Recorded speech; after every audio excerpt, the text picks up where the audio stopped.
Magic അവനിലേക്ക് സ്വാഗതം. സാധാരണ നമ്മളുടെ വീടുകളിലെല്ലാം വീട്ടമ്മമാർ ഏറ്റവും കൂടുതൽ ഫേസ് ചെയ്യുന്ന ഒരു പ്രശ്നമാണ് എന്ത് രാവിലെ പ്രാതലിന് ഉണ്ടാക്കും. നാടൻ വിഭവങ്ങളൊക്കെ ധാരാളം ഉണ്ടെങ്കിലും കുട്ടികൾക്ക് കഴിക്കാൻ താല്പര്യമുള്ള വിഭവങ്ങൾ, ഒരുപക്ഷെ ഇഡ്ഡലി, ദോശ, പുട്ട് അങ്ങനത്തെ കാര്യങ്ങളൊന്നും കുഞ്ഞുങ്ങൾക്ക് വേണ്ടായിരിക്കും. അവർക്ക് എന്തെങ്കിലും വ്യത്യസ്തമായി ഉണ്ടാക്കി കൊടുക്കണം എന്ന് തോന്നും. അതേസമയം സ്കൂളിൽ പോകാനുള്ള തിരക്കുണ്ടാകും, അങ്ങനെയുള്ള കുറേ കാര്യങ്ങൾ. അപ്പോൾ അത് മാത്രമല്ല, സ്കൂളിലേക്ക് കൊടുത്തയക്കാനുള്ള ഒരു ലഞ്ച് ബോക്സ് ശരിയാക്കുന്ന കാര്യത്തിൽ അത് ചോറും കറിയൊന്നും അവർക്ക് വേണ്ടല്ലോ, അവർക്ക് എന്തെങ്കിലും വ്യത്യസ്തമായ കാര്യങ്ങൾ വേണം. അപ്പോൾ ഇങ്ങനെയുള്ള കാര്യങ്ങൾ രാവിലെ തിരക്കിനിടയിൽ ചെയ്യാനുള്ളൊരു ബുദ്ധിമുട്ട്, പ്രത്യേകിച്ച് പറഞ്ഞാൽ വീട്ടമ്മയായിരിക്കുന്ന ഒരാൾ, അല്ലെങ്കിൽ ആ കുട്ടിയുടെ അമ്മ, അല്ലെങ്കിൽ നമ്മുടെ വീട്ടിലെ ഗൃഹനാഥ ഒരു വർക്കിംഗ് ലേഡിയാണെന്ന് വിചാരിക്കുക, അതായത് ജോലിയുള്ള ഒരാൾ, ഉദ്യോഗസ്ഥയാണ്. അപ്പോൾ അവരുടെ ജോലിക്ക് പോകണം, അതേസമയം വീട്ടിലെ കാര്യങ്ങൾ നോക്കണം, കുഞ്ഞുങ്ങളെയൊക്കെ സന്തോഷത്തോടു കൂടി സ്കൂളിലേക്ക് പറഞ്ഞു വിടണം, അങ്ങനെയുള്ള ഒരുപാട് കാര്യങ്ങളില്ലേ. അപ്പോൾ ഇങ്ങനെ വ്യത്യസ്തമായി ചിന്തിക്കേണ്ടി വരും. എന്നാൽ എളുപ്പത്തിൽ കാര്യം നടക്കണം, ന്യൂട്രിറ്റീവ് ആയിരിക്കണം, കുട്ടികളുടെ ആരോഗ്യത്തിന് നല്ല കാര്യങ്ങളായിരിക്കണം, അതെല്ലാം ആലോചിച്ചിട്ട് കാര്യങ്ങൾ തീരുമാനിക്കണം. നമ്മുടെ നാടൻ ഇഡ്ഡലിയൊക്കെ വളരെ നല്ലതാണ്, ഇഡ്ഡലി, ദോശയൊക്കെ നല്ലതാണ്, അതൊന്നും നല്ലതല്ല എന്നല്ല. പക്ഷേ പുതിയ തലമുറയുടെ ന്യൂ ജനറേഷൻ ചിന്തകൾക്കനുസരിച്ചിട്ട് വീട്ടമ്മമാരും മാറണമല്ലോ. അപ്പോൾ അതുപോലെ ഒരു വിഭവം നമ്മളൊന്ന് ആലോചിക്കുകയാണ്. കാര്യം രാവിലെ എപ്പോഴും ഏറ്റവും എളുപ്പം എന്താണ്? നമ്മൾക്ക് സാൻഡ്വിച്ചസ് എളുപ്പമാണ്, പിന്നെ ബ്രെഡ്, മുട്ട, പാല്, കോൺഫ്ലേക്സ്, ഇങ്ങനെയുള്ള കാര്യങ്ങളൊക്കെ ചേർത്തിട്ടൊരു സമീകൃതമായി ഭക്ഷണം കഴിക്കുക. കുറച്ച് ഫ്രൂട്ട്സ്, കട്ട് ഫ്രൂട്ട്സ്, കുറച്ച് ബോയിൽഡ് വെജിറ്റബിൾ അല്ലെങ്കിൽ ഫ്രഷ് സലാഡ്, ഇങ്ങനെയൊക്കെ ആണെങ്കിൽ നല്ലതാണ്. അപ്പോൾ മുട്ട ഒരു പ്രധാനപ്പെട്ട കാര്യമാണ്, നമ്മളുടെ ജീവിതത്തിൻ്റെ ഒരു ഭാഗമാണ് എന്ന് തന്നെ പറയാം. നമ്മുടെ ഭക്ഷണക്രമത്തിൽ മുട്ടയ്ക്ക് ഒരുപാട് പ്രാധാന്യമുണ്ട്, ധാരാളം പ്രോട്ടീൻ അടങ്ങിയിട്ടുണ്ട്, അങ്ങനെ ഒരുപാട് നല്ല കാര്യങ്ങളുണ്ട് മുട്ടയ്ക്ക്. പ്രത്യേകിച്ച് വളർന്നു വരുന്ന കുഞ്ഞുങ്ങൾക്ക് കൊടുക്കാൻ ഏറ്റവും നല്ല കാര്യമാണ് മുട്ട. അപ്പോൾ ഈ എഗ്ഗ് കൊണ്ട് അല്ലെങ്കിൽ മുട്ട കൊണ്ട് എന്തെങ്കിലും സ്പെഷ്യലായിട്ട് നമുക്ക് ചെയ്യാൻ പറ്റുമല്ലോ. മുട്ട വെറുതെ ഓംലെറ്റ് ആയിട്ടോ അല്ലെങ്കിൽ ബുൾസൈ ആയിട്ടോ ഹാഫ് ബോയിൽഡ് ആയിട്ടോ ബോയിൽഡ് ആയിട്ടോ ഒക്കെ കൊടുക്കാം, വേവിച്ചോ ഒക്കെ കൊടുക്കാം. അതൊന്നും പോരാ, കുറച്ച് വ്യത്യസ്തമായിട്ട് എന്തെങ്കിലും കാണിച്ച് കൊടുത്താൽ അല്ലെങ്കിൽ ചെയ്ത് കൊടുത്താൽ കുഞ്ഞുങ്ങൾക്ക് വലിയ സന്തോഷമായിരിക്കും. അപ്പോൾ അത്തരമൊരു വിഭവമാണ് നമ്മളിപ്പോൾ ചെയ്യാൻ പോകുന്നത്. ഇതൊരു എന്താ പറയുക, മുട്ട കൊണ്ടുള്ളൊരു ലോഫാണ്, എഗ് ലോഫ്. ലോഫ് എന്ന് പറയുമ്പോൾ ബ്രെഡ് മാതിരിയുള്ള ഷേപ്പിൽ ചെയ്യുന്ന കാര്യം. ബ്രെഡ് സ്ലൈസ് ചെയ്യുന്ന പോലെ നമുക്ക് മുറിച്ചെടുക്കാനും സാധിക്കുന്നു. അപ്പോൾ നമ്മൾക്ക് ഇന്നൊരു എഗ് ലോഫ് തയ്യാറാക്കാം. അതിന് വളരെ കുറച്ച് കാര്യങ്ങളൊക്കെ ഉള്ളൂ, പക്ഷേ എളുപ്പമാണ് തയ്യാറാക്കാൻ. അത് എങ്ങനെയാണ് തയ്യാറാക്കുന്നത് നോക്കാം, ഇതിന് വേണ്ടി ചെയ്തതുകൾ എന്തൊക്കെയാണെന്ന് നോക്കാം. കോഴിമുട്ട 6 എണ്ണം, സവാള ഒരു വലുത് ചെറുതായി അരിഞ്ഞത്, ഒലിവ് ഓയിൽ ഇല്ലെങ്കിൽ റിഫൈൻഡ് ഓയിൽ ഏതെങ്കിലും 1 ടേബിൾ സ്പൂൺ, ക്യാപ്സിക്കം ചെറിയ ചതുര കഷ്ണങ്ങളായി അരിഞ്ഞത് 1/4 കപ്പ്, സെലറിയുടെ തണ്ട് ചെറുതായി അരിഞ്ഞത് 2 ടേബിൾ സ്പൂൺ, ചിക്കൻ സോസേജ് ചെറിയ കഷ്ണങ്ങളായി മുറിച്ചത് 1 cup, tomato sauce 1 table spoon, കുരുമുളക് പൊടി 1 ടീസ്പൂൺ, പാലക്കിൻ്റെ ഇല അരിഞ്ഞത് 1/2 കപ്പ്, ഉപ്പ് ആവശ്യത്തിന്, ഗ്രേറ്റഡ് ചീസ് 1 കപ്പോളം എടുത്തു വെച്ചിട്ടുണ്ട്, ഡ്രൈഡ് പാസ്ലി ലീവ്സ് അല്ലെങ്കിൽ മിക്സ്ഡ് ഹെർബ്സ് 1 ടീസ്പൂൺ. അപ്പോൾ നമ്മൾക്ക് ഇനി നമ്മളുടെ എഗ് ലോഫ് തയ്യാറാക്കാം. ഈ ലോഫ് എന്ന് പറയുമ്പോൾ തന്നെ ഈ ഒരു ആകൃതിയിലുള്ള ഒരു കാര്യം, ഇതൊരു സിലിക്കോണിൻ്റെ ലോഫ് ടിനാണ്. ഇത് തന്നെ ഇപ്പോൾ ഇൻറ്റാലിയത്തിൻ്റെ ആകാം, എങ്ങനത്തെ ആണെങ്കിലും കുഴപ്പമില്ല. ഒരു ബ്രെഡിൻ്റെ മോൾഡ്, അതാണ് നമ്മൾ ഉദ്ദേശിക്കുന്നത്. ഇതിൻ്റെ ഷേപ്പിൽ തന്നെ നമ്മൾക്ക് കിട്ടണം. മുട്ട ഇങ്ങനെയായി വരും. അപ്പോൾ ഇതിന് എന്തൊക്കെ കാര്യങ്ങൾ നമ്മളെല്ലാം റെഡിയാക്കി വെച്ചിരിക്കുകയാണ്. അത് 6 മുട്ടയിലാണ് ചെയ്യുന്നത്. അപ്പോൾ അതിൽ നിന്ന് എന്ത് കാര്യം മനസ്സിലായി? 6 പേർക്ക് സുഖമായിട്ട് കഴിക്കാൻ പറ്റും, അതല്ലെങ്കിൽ 3 പേർക്ക് ഷെയർ ചെയ്ത് കഴിക്കാം, കുറച്ച് കൂടുതലായിട്ട്. എന്തായാലും അടുപ്പൊന്ന് കത്തിച്ചിട്ട് അതിലേക്ക് ചൂടിട്ടുള്ള പാത്രത്തിൽ ഒരുപാട് വഴറ്റൽ കാര്യങ്ങളൊന്നുമില്ല, ഒരു ചെറിയൊരു വഴറ്റൽ മാത്രം മതി. ആദ്യം 1 ടേബിൾ സ്പൂൺ എണ്ണ, അത് ഒലിവ് ഓയിലാകാം, അല്ലെങ്കിൽ ഏതെങ്കിലും തരം റിഫൈൻഡ് ഓയിലാകാം, അല്ലെങ്കിൽ ബ്രൗൺ ഓയിൽ ആകാം, എന്തോ ആകാം. നമ്മൾക്ക് ഏറ്റവും നല്ലത്, സുരക്ഷിതം എന്ന് തോന്നുന്ന ഏതൊരു എണ്ണയും ഉപയോഗിക്കാം. പിന്നെ ഇതിൽ ഒരുപാട് കാര്യങ്ങൾ ഞാൻ ചേർക്കുന്നുണ്ട്, പക്ഷേ ഇതിൽ നിങ്ങൾക്ക് സൗകര്യത്തിനനുസരിച്ച്, നിങ്ങളുടെ ഇഷ്ടത്തിനനുസരിച്ചിട്ടുള്ള വെജിറ്റബിൾസ് എല്ലാം ഇതിനകത്ത് ചേർക്കാം. ബീൻസോ ഗ്രീൻ പീസോ ഒക്കെ ചേർക്കാം, എന്ത് വേണമെങ്കിലും ആകാം. എണ്ണ ചൂടായി ഇതിലേക്ക് ഇപ്പോൾ നമ്മൾ വെളുത്തുള്ളി ചേർക്കുകയാണെങ്കിൽ ഈ ഒരു സ്റ്റേജിലാണത് ചേർക്കേണ്ടത്. പിന്നെ വെളുത്തുള്ളി ചേർത്തിട്ടില്ല. എരിവിന് നമ്മളിപ്പോൾ ഇതിന് ചേർക്കുന്ന കുരുമുളക് പൊടി മാത്രമാണ്. വേണമെങ്കിൽ ചെറുതായി അരിഞ്ഞ് പച്ചമുളകും ആകാം. കുറച്ചുകൂടി ഒന്ന് സ്പൈസി ആക്കി എടുക്കണം എന്നുണ്ടെങ്കിൽ ഇച്ചിരി പച്ചമുളക് അരിഞ്ഞത് ചേർക്കാം. എല്ലാം ഒന്ന് വാടിയാൽ മാത്രം മതി.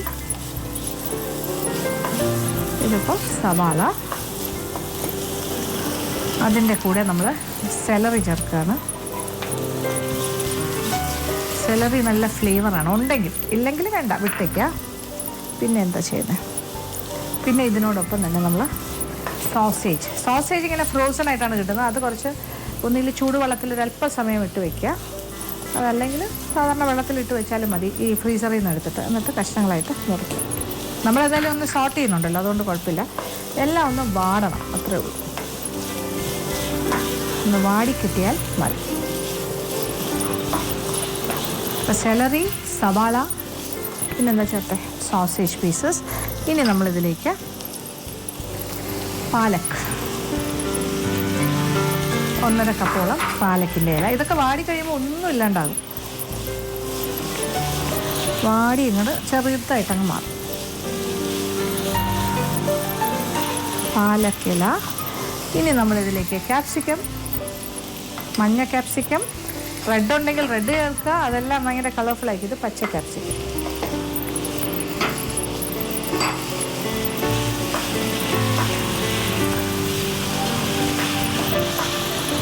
അപ്പോൾ എല്ലാം ഏതാണ്ട് വാടി തുടങ്ങുന്നു. ഇനി ഇതിലേക്ക് കുരുമുളക് പൊടി 1 ടീസ്പൂണോളം ചേർക്കാം.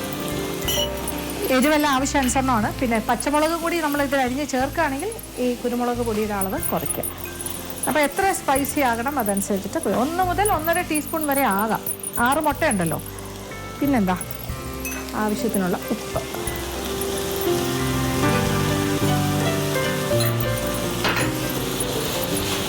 ഉപ്പും ചേർത്തു. അപ്പോൾ എല്ലാം വാടിക്കഴിഞ്ഞു. ഇനി തീ ഓഫ് ചെയ്യാം. ലാസ്റ്റ് ഒരു കാര്യം, നമ്മളുടെ ഇതിലിപ്പോൾ പാസ്ലി ലീവ്സാണ് ഞാൻ ഏതാണ്ട് ഒരു ടീസ്പൂണോളം ചേർക്കും. അര ടീസ്പൂൺ ആയാലും മതി. 1/2 ടീസ്പൂൺ മുതൽ 1 ടീസ്പൂൺ വരെ. 1/2 ടീസ്പൂൺ ആയാലും മതി. ഇപ്പോൾ നല്ലൊരു മണം. അതല്ലെങ്കിൽ ഒറിഗാനോയോ എന്തെങ്കിലും നല്ലൊരു മണം കിട്ടുന്ന കാര്യങ്ങൾ. ഇല്ലയെന്ന് വെച്ച് കുഴപ്പമൊന്നുമില്ല കേട്ടോ. ഉള്ള കാര്യങ്ങൾ വെച്ചിട്ട് ചെയ്യാൻ പറ്റുന്ന ഒരു കാര്യമാണ്. എല്ലാം കഴിഞ്ഞു. നമ്മൾ തീ ഓഫ് ചെയ്തു. ഇനി നമ്മൾ ബാക്കി കാര്യങ്ങളെല്ലാം ചേർത്തിട്ട് നമ്മുടെ ലോഫ് തയ്യാറാക്കാം. അപ്പോൾ ഇതൊരു പാത്രത്തിലേക്ക് മാറ്റി വയ്ക്കാം.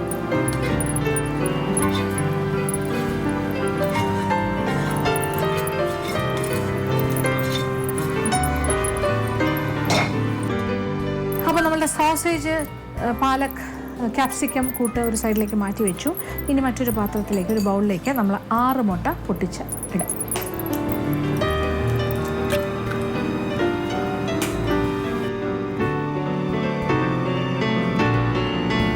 അപ്പോൾ നമ്മൾ മുട്ട എല്ലാം കൂടി ഒരു ബൗളിലേക്ക് ഇടുമ്പോൾ, ഇപ്പോൾ ഒരു സമ്മർ സീസണാണ്, ചൂടാണ്, അതുകൊണ്ട് പ്രത്യേകം ശ്രദ്ധിക്കേണ്ട. മുട്ട ചിലപ്പം കേടുമുട്ട ആകാം ഇടയ്ക്ക് വരുന്നത്. അപ്പോൾ നമ്മളിപ്പോൾ ഒരു മുട്ട ഓക്കെ, രണ്ടാമത്തെ മുട്ടയും കുഴപ്പമില്ലെങ്കിൽ ഓക്കെ. പിന്നെ നമ്മൾ ഇടയ്ക്ക് 2-3 മുട്ട കഴിഞ്ഞ് 4ാമത്തെ മുട്ട ഇടുമ്പോൾ അത് കേടുള്ള മുട്ടയാണെങ്കിലോ ഒന്നിച്ചായി കഴിഞ്ഞാൽ നമ്മളെല്ലാം കൂടി എടുത്ത് കളയണ്ടേ. അതുകൊണ്ട് നമ്മൾ സേഫർ സൈഡ്, ഇപ്പോൾ 2 മുട്ട എനിക്ക് കുഴപ്പമില്ലാണ്ട് തന്നെ നല്ല മുട്ടയായിട്ട് തന്നെ ഇതിനകത്തേക്ക് പൊട്ടിച്ചിടാൻ സാധിച്ചു. ഇനി അതുകൊണ്ട് നമ്മൾ കുറച്ച് ചെറിയൊരു ബൗളിലേക്ക് ഇനി മുട്ട പൊട്ടിച്ചിട്ട് ഓരോന്നോരോന്നിട്ട്. അപ്പോൾ കാര്യം ചീത്തയാണെങ്കിൽ അത് മാത്രം കളഞ്ഞാൽ മതിയല്ലോ, കുഴപ്പമില്ല, നല്ല മുട്ടയാണ്. അപ്പോൾ ഇങ്ങനെ സേഫായിട്ടുള്ള രീതിയിൽ ചെയ്യാം. നമുക്ക് 6 മുട്ടയാണ് വേണ്ടത്. ഒരു പാത്രവും കൂടി വേണ്ടി വരുമെന്ന് മാത്രം, എക്സ്ട്രാ 4.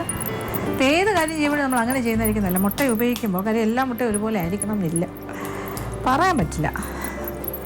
ഇപ്പോൾ നമുക്ക് മാർക്കറ്റിൽ കിട്ടുന്ന ഏത് കാര്യത്തിനും നമുക്ക് അങ്ങനെ കുറേ കാര്യങ്ങൾ നമ്മൾ പ്രിക്കോഷൻസ് എടുക്കണം. അല്ലെങ്കിൽ നമ്മുടെ വീട്ടിലെ സ്വന്തം കോഴി ഇട്ട മുട്ടയായിരിക്കണം, ഒരു ഉറപ്പിന് ഫ്രഷാണ് എന്ന് മനസ്സിലാക്കാൻ. നമ്മുടെ 6 മുട്ടയും ഓക്കെയാണ്. അപ്പോൾ 6 മുട്ടയും പൊട്ടിച്ചൊഴിച്ചു. ഇനി ഒരു ഫോർക്ക് വെച്ചിട്ടൊന്ന് ബീറ്റ് ചെയ്താൽ മതി. വലിയ മറ്റേ ബ്ലെൻഡറൊന്നും വെച്ച് നമ്മൾ അങ്ങനെ അടിച്ച് പതപ്പിച്ചൊന്നും എടുക്കേണ്ട ആവശ്യമില്ല. സാധാരണ ഒരു ചെറിയൊരു ബീറ്റിങ്ങിൻ്റെ ആവശ്യമേ ഉള്ളൂ. അപ്പോൾ നമ്മുടെ സോസേജ് മിശ്രിതത്തിൽ കുറച്ച് ഉപ്പ് ചേർത്തിട്ടുണ്ട്. പക്ഷേ എങ്കിലും മുട്ടയിൽ ഒരല്പം ഉപ്പ് നമുക്ക് ആദ്യമേ ചേർക്കാം, കുറച്ച് ചേർക്കാം. ഇനി ഇതിനോടൊപ്പം നമ്മൾ ഈ തയ്യാറാക്കി വെച്ചിരിക്കുന്ന സോസേജ് കൂട്ട്, സോസേജ്, ക്യാപ്സിക്കം, സെലറി, പാലക് എല്ലാം കൂടി ചേർന്ന് വരുന്ന ഈ മിശ്രിതം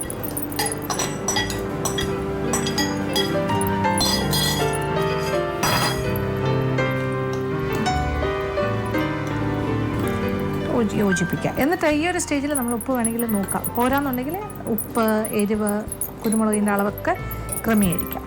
ഇതെല്ലാം കൂടി ചേർത്ത് യോജിപ്പിക്കും. ഇനി ഇതിലേക്ക് ഒരു കാര്യം കൂടി ചേർക്കുക. ഇത് ഓപ്ഷണലാണ്, വേണമെന്നുണ്ടെങ്കിൽ ഒന്നുകിൽ ടൊമാറ്റോ വേണമെങ്കിൽ ചോപ്പ് ചെയ്തത് ഇടാം, അല്ലാന്നുണ്ടെങ്കിൽ ടൊമാറ്റോ സോസ് 1 ടേബിൾ സ്പൂൺ.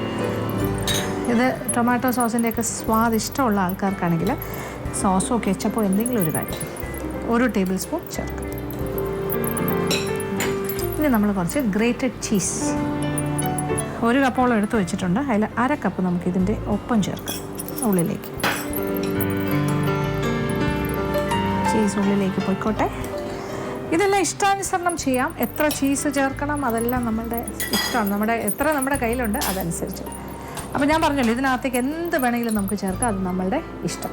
ഇനി നമ്മൾ ഈ ലോഫ് ടിന്നിലേക്ക് ഇത് മാറ്റാൻ പോവാണ്.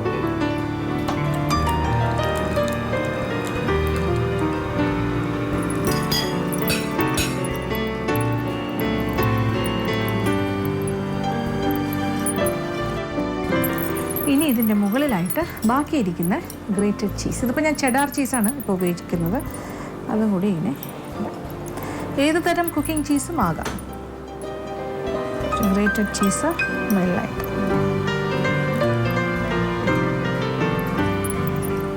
അപ്പോൾ ഇനി ഇത് വേറെ ഒന്നും ചെയ്യാനില്ല. നമ്മളൊരു പ്രീ ഹീറ്റഡ് അവനിലേക്ക് മാറ്റുന്നു. ഏതാണ്ട് 180 ഡിഗ്രി ചൂടിൽ ഒരു 45 മിനിറ്റ്സ് ടു 1 hour എടുക്കുന്നത്. അപ്പോൾ രാവിലെ തിരക്ക് പിടിച്ച് നിൽക്കുമ്പോൾ നമുക്കിത് ചെയ്യാൻ പറ്റില്ല. അപ്പോൾ തലേദിവസം ചെയ്ത് ഫ്രിഡ്ജിൽ വെച്ച് കഴിഞ്ഞാൽ രാവിലെ ഒന്ന് മൈക്രോവേവിൽ വെച്ചോ അല്ലെങ്കിൽ ഒന്ന് ചെറുതായിട്ടൊന്ന് ചൂടാക്കിയാൽ മതി. എളുപ്പമാണ് കാര്യങ്ങൾ. പക്ഷേ ഇത് രാവിലത്തെ ഇതെല്ലാം നമുക്ക് നേരത്തെ തന്നെ ചെയ്ത് വെക്കാൻ സാധിക്കും. പിന്നെ ഇത് കുറച്ച് സമയമെടുത്ത് ബേക്കായി നല്ല ഉറച്ച് കിട്ടണം. അപ്പോൾ ഇടയ്ക്ക് ഒന്ന് നോക്കുക. പിന്നെ നന്നായിട്ട് സെറ്റായില്ലെന്ന് തോന്നുകയാണ് ഇടയ്ക്ക് ഒരു പ്രാവശ്യം വേണമെങ്കിൽ ഫോർക്ക് കൊണ്ടോ അല്ലെങ്കിൽ ഒരു സ്പൂൺ കൊണ്ടോ ഇങ്ങനെ ചെറുതായിട്ടൊന്ന് എന്താ പറയുക അതിനകത്തേക്കൊന്ന് ഇളക്കി കൊടുക്കുക. അപ്പോൾ കുറച്ചുകൂടെ ഒന്ന് ഫേം ആകാൻ വേണ്ടിയിട്ട്. ഉൾഭാഗം വേകാൻ സമയമെടുക്കുമ്പോൾ അത് പെട്ടെന്ന് തന്നെ വെന്ത് കിട്ടും. അതിനുവേണ്ടി ഒരു പ്രാവശ്യം ഒന്ന് ചെറുതായിട്ടൊന്ന് മിക്സ് ചെയ്ത് കൊടുക്കണം. ചെറുതായിട്ട്, അതായത് മേളത്തെ ചീസിനെ ഒരുപാട് ഡിസ്റ്റർബ് ചെയ്യാത്ത രീതിയിൽ ഒന്ന് ഒരു സ്പൂൺ വെച്ച് ഇങ്ങനെ കുത്തി കൊടുക്കുക. അത്ര മാത്രം ചെയ്യാം. അപ്പോൾ എന്തായാലും ഞാനിത് നമ്മുടെ ഇലക്ട്രിക് അവനിലേക്ക് മാറ്റുന്നു. ഇനി കുറച്ച് നേരം വെയിറ്റിംഗ്. അത് കഴിഞ്ഞാൽ നമ്മുടെ എഗ് ലോഫ് റെഡിയാണ്. ഇപ്പോൾ ഏകദേശം ഒരു 45 മിനിറ്റ്സ് കഴിഞ്ഞു. ഏതാണ്ട് 1 മണിക്കൂർ സമയം ഞാൻ 180 ഡിഗ്രി ചൂടിലാണ് ബേക്ക് ചെയ്തത്. അപ്പോൾ പാകത്തിന് ബേക്കായി. ഇതൊരു സിലിക്കോൺ പാൻ ആയതുകൊണ്ട് കുറച്ചുകൂടെ ഈസിയാണ് ഡീമോൾഡ് ചെയ്യാൻ. അല്ലെങ്കിലും ഇളകി വരും, പ്രശ്നമൊന്നുമില്ല. നമ്മൾക്ക് ഒരല്പസമയം തണുക്കാൻ കൊടുത്തു. ഒരുപാട് തണുത്തിട്ടില്ല, ഇച്ചിരി ചൂടുണ്ട് ഇപ്പോഴും. നമ്മളിത് ഡീമോൾഡ് ചെയ്യും.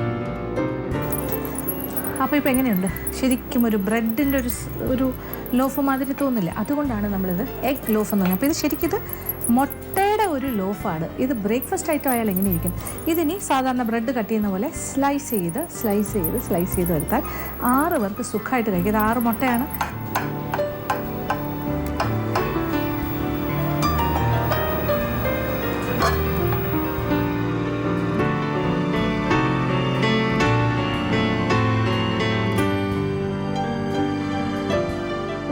അപ്പോൾ ഇത് നല്ലൊരു ബ്രേക്ക്ഫാസ്റ്റ് ഐറ്റം.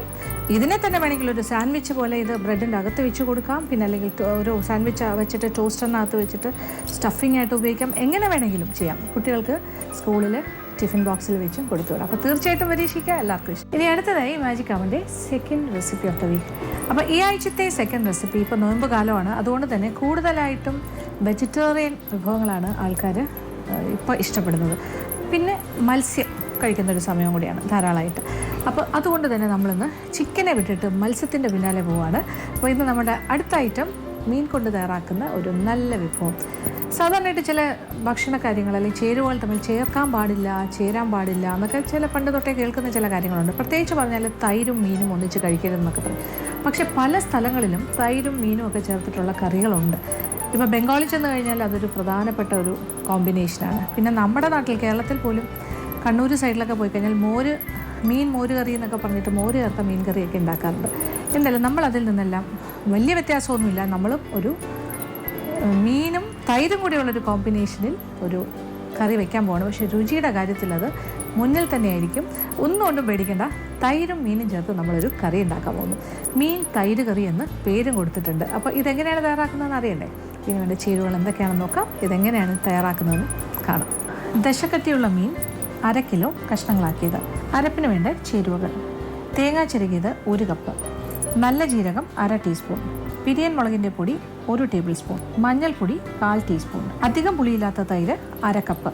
ഇനി മറ്റു ചേരുവകൾ: പച്ചമുളക് 1 എണ്ണം 2ആയി പിളർന്നത്, ഇഞ്ചി നീളത്തിലരിഞ്ഞത് 1/2 ടേബിൾ സ്പൂൺ, ഉപ്പ് ആവശ്യത്തിന്, കറിവേപ്പില ആവശ്യാനുസരണം, വെള്ളം 1/2 കപ്പ് മുതൽ ആവശ്യത്തിന്, വെളിച്ചെണ്ണ 1 ടേബിൾ സ്പൂൺ. അപ്പോൾ നമ്മളിവിടെ ഒരു മീൻ തൈര് കറിയാണ് തയ്യാറാക്കാൻ പോകുന്നത്.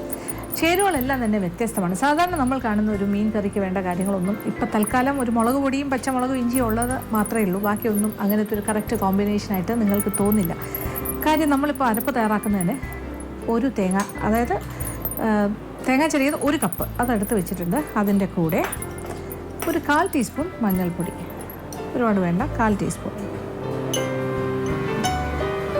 ഒരു 1/4 ടീസ്പൂൺ മഞ്ഞൾപ്പൊടി, പിന്നെ ഒരു വലിയ സ്പൂൺ ടേബിൾ സ്പൂൺ മുളക് പൊടി, പിരിയൻ മുളകിൻ്റെ പൊടി തന്നെ ആയിക്കോട്ടെ, 1 ടേബിൾ സ്പൂൺ മുളക് പൊടി.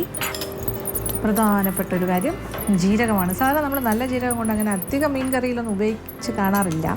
പക്ഷേ ഇത് വളരെ നല്ല സ്വാദാണ്. ഈ രീതിയിൽ ഞാനൊന്ന് തയ്യാറാക്കി നോക്കിയപ്പോൾ എനിക്ക് വളരെ ഇഷ്ടമായി, നല്ലൊരു കോമ്പിനേഷനായിട്ട് തോന്നി. അതുകൊണ്ട് നമ്മളത് വീണ്ടും ആവർത്തിക്കുന്നു. ഇത് 1/2 ടീസ്പൂൺ നല്ല ജീരകം, ഞാൻ അളന്ന് വെച്ചതാണ്. 1/2 ടീസ്പൂൺ നല്ല ജീരകം, നമ്മൾ തോരനിലൊക്കെ അരയ്ക്കുന്ന ജീരകമാണ്. ഇത്രയും കാര്യങ്ങൾ കോമ്പിനേഷൻ. ഇതിൻ്റെ കൂടെ ഇനി നമ്മൾ ചേർക്കുന്നത്, അരയ്ക്കുന്ന സമയത്ത് നല്ല പേസ്റ്റ് പോലെ മഷി പോലെ അരച്ചെടുക്കണം. ഈ 1/2 കപ്പ് തൈര്, ഇത് വീട്ടിൽ ഒരൊഴിച്ച തൈരുണ്ടെങ്കിൽ നല്ലത്. അധികം പുളിക്കേണ്ട, ആവശ്യത്തിന് പുളി മതി. പക്ഷേ ചെറിയ പുളി വേണം, തീരെ പുളിയില്ലാതിരുന്നാലും കൊള്ളില്ല. അപ്പോൾ അധികം പുളിക്കാത്ത തൈര് 1/2 കപ്പ്. ഇത് രണ്ടും കൂടി ചേർത്തിട്ട് മിക്സി ഉപയോഗിച്ചിട്ട് ഒരു പേസ്റ്റ് രൂപത്തിൽ ഞാൻ അരച്ചെടുക്കാൻ പോവാണ്. ഇതിൽ ഈ തൈര് പോരാന്നുണ്ടെങ്കിൽ ഇച്ചിരി വെള്ളം കൂടി ചേർക്കാം, ഇത് അരഞ്ഞ് കിട്ടാനായിട്ട്. മിക്കവാറും ഇത് മതിയാകും. ഇല്ലെങ്കിൽ ഒരല്പം വെള്ളം കൂടി ചേർത്ത് എന്തായാലും അരച്ച് നല്ല പേസ്റ്റായിട്ട് ഒരു മഷി പോലെ അരച്ച് ഞാൻ തിരിച്ചു വരും.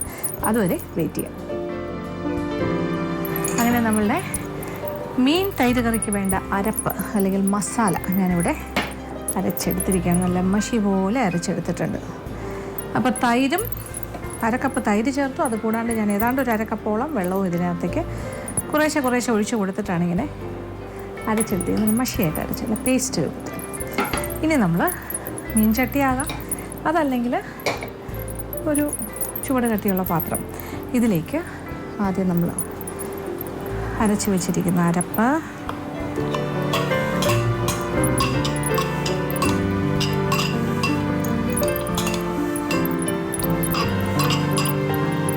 അതിൻ്റെ കൂടെ വീണ്ടും ഒരു 1/2 കപ്പോളം വെള്ളം ഞാൻ ഒഴിക്കുകയാണ്. നല്ല കുറുകിയ അരപ്പാണല്ലോ. അതിലേക്ക് പച്ചമുളക്, ഒരു വലിയ പച്ചമുളകായിരുന്നു, അതുകൊണ്ട് ഞാൻ 4ആയിട്ട് മുറിച്ചിരിക്കുവാണ്. പിന്നെ ഇഞ്ചി അരിഞ്ഞത്, അത് ഏത് ഷേപ്പിലാണെങ്കിലും അരിയാം. പക്ഷേ നമ്മളിങ്ങനെ പച്ചയ്ക്ക് ഇടുന്നതുകൊണ്ട് ഇടയ്ക്ക് കടിക്കാൻ കിട്ടാനായിട്ട് ഇച്ചിരി നീളത്തിലുള്ള കഷ്ണമാണെങ്കിൽ കൂടുതൽ നല്ലതായിരിക്കും എന്ന് എനിക്ക് തോന്നുന്നു.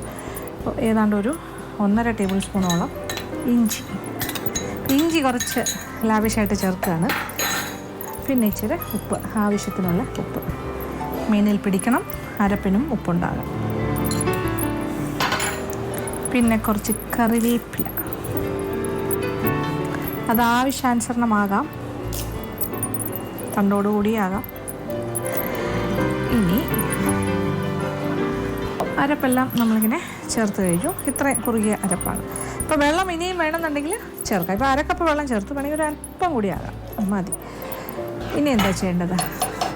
എല്ലാം കൂടി ചേർത്ത് യോജിപ്പിച്ചു. ഇനി അടുപ്പൊന്ന് കത്തിച്ചു കൊടുക്കും. അപ്പോൾ ഈ അരപ്പൊന്ന് തിള വരട്ടെ. തിള വന്നു കഴിഞ്ഞിട്ട് നമ്മൾ അതിലേക്ക് കഴുകി വൃത്തിയാക്കി വെച്ചിരിക്കുന്ന മത്സ്യത്തിൻ്റെ കഷ്ണങ്ങൾ. ഞാനിവിടെ ദശക്കട്ടിയുള്ള മീനെന്ന് മാത്രമേ പറഞ്ഞിട്ടുള്ളൂ. അപ്പോൾ ഇവിടെ ഇപ്പം ഞാൻ ഉപയോഗിക്കുന്നത് നെയ്മീൻ അഥവാ ഐക്കോറ. പക്ഷേ ഇതിന് ഏറ്റവും നല്ലത് ആവോലി പോലെയുള്ള മത്സ്യം നല്ലതായിരിക്കും. നല്ല ആവോലിയുടെ കഷ്ണങ്ങൾ, അങ്ങനത്തെ നല്ല എന്താ പറയുക, നല്ല ഫ്ലഷി ആയിട്ടുള്ള ഫിഷ്, നല്ല വെള്ള ആവോലിയിലൊക്കെ ചെയ്താൽ ഏറ്റവും നല്ലതായിരിക്കും. ഇപ്പോൾ നമ്മളുടെ അരപ്പ് നന്നായിട്ട് തിളച്ച് തുടങ്ങി, നല്ല തിള വന്നു. ഇനി ഇതിലേക്ക് കഴുകി വൃത്തിയാക്കിയ മീനിൻ്റെ കഷ്ണങ്ങൾ.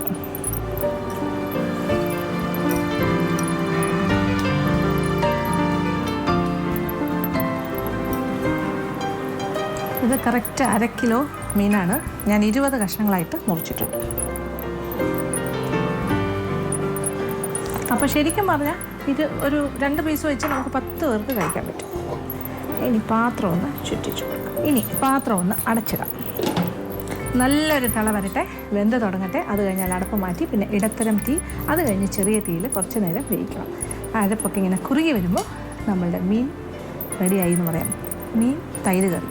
അപ്പോൾ എന്തായാലും ഫൈനൽ പ്രോഡക്റ്റ് കാണാൻ വെയിറ്റ് ചെയ്യുക. നമ്മളുടെ മീനിൻ്റെ കഷ്ണങ്ങളെല്ലാം പാകത്തിന് വെന്ത് ചാറെല്ലാം നല്ല കുറുകി കഴിഞ്ഞു.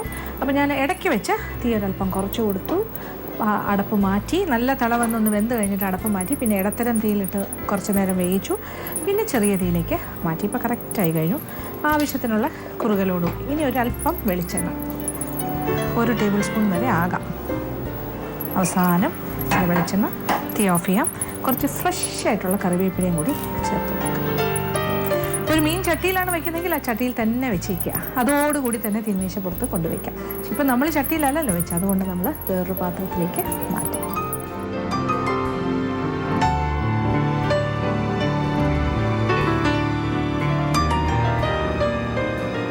അങ്ങനെ നല്ല സ്വാദിഷ്ടമായ നമ്മളുടെ മീൻ തൈര് കറി ഇവിടെ റെഡി ആയി കഴിഞ്ഞു. നല്ല ചമ്പാവരി ചോറിൻ്റെ കൂടെയോ നല്ല തൂവെള്ള ചോറിൻ്റെ കൂടെയോ അതല്ലെങ്കിൽ ദോശ, ആപ്പം ഇങ്ങനെയുള്ള കാര്യങ്ങളുടെ കൂടെ കഴിക്കാൻ പറ്റിയൊരു ഐറ്റം ആയിരിക്കും. ആവശ്യത്തിന് എരിവും, ഇത് കുറച്ച് സ്പൈസി ആണ്, ഇച്ചിരി എരിവ് മുന്നോട്ട് തന്നെയാണ് നിൽക്കുന്നത്. ആവശ്യത്തിന് പുളിയും. തൈര് ചേർത്തെന്ന് പറഞ്ഞാൽ ഒരു പുളിച്ച കറിയൊന്നുമല്ല. നമ്മളിപ്പോൾ ഒരു പുളി ചേർത്ത് ഉണ്ടാക്കുന്ന ഒരു മീൻ കറിയുടെ അത്രയും പുളി മാത്രമേ ഉണ്ടാവുള്ളൂ. ഉണ്ടാക്കാൻ വളരെ എളുപ്പം, വ്യത്യസ്തമായൊരു സ്വാദാണ്. ഇപ്പോൾ ജീരകം ചേർത്തു എന്ന് പറഞ്ഞു ഒരു കുഴപ്പമില്ല, ഇതിൻ്റെ കൂടെ നല്ലൊരു കോമ്പിനേഷനാണ്. ഒരു പ്രാവശ്യം ഉണ്ടാക്കി നോക്കൂ, തീർച്ചയായിട്ടും ഇഷ്ടമാവും. മാത്രമല്ല അത് വീണ്ടും വീണ്ടും നിങ്ങൾ തയ്യാറാക്കും. അപ്പോൾ പരീക്ഷിക്കുക, എല്ലാവർക്കും ഇഷ്ടമാവും.